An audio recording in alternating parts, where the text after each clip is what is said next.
15 বছর পর আমরা একটা নতুন করে স্বাধীনতা পেয়েছি, মুক্ত কথা বলার সুযোগ পেয়েছে।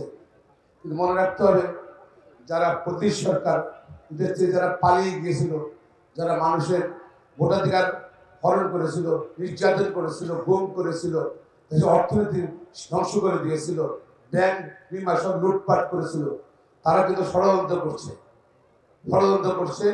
এই ষড়যন্ত্র কিন্তু যে কোনো সময় ষড়যন্ত্র তারা আবার গভীর করতে পারে। আমরা আজকে একমাত্র উপায় হলো যে ইসলামী শক্তি এবং জাতীয় শক্তি আমরা যদি ঐক্যবদ্ধ হই, ইনশাআল্লাহ আমরা এই ষড়যন্ত্র রুখতে পারবো ইনশাআল্লাহ।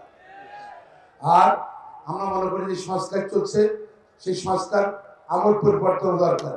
বাংলাদেশের সমগ্র সম্পদ এক জায়গায় কনসেন্ট্রেট করেছে, কিছু লোকের কাছে চলে গেছে।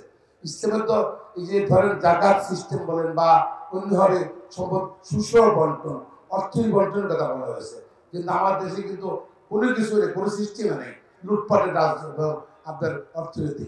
সুতরাং এখান থেকে আমরা মানুষের বৈষম্যবিহীন অর্থনৈতিক ব্যবস্থা কায়েম করতে হবে এবং সংস্কার করতে হবে, পাশাপাশি জনগণের নির্বাচিত সরকারের নিকট ক্ষমতা হস্তান্তরের জন্য আমরা জাতীয় শক্তি এবং ইসলামী শক্তির ঐক্যের কোনো বিকল্প নেই বলে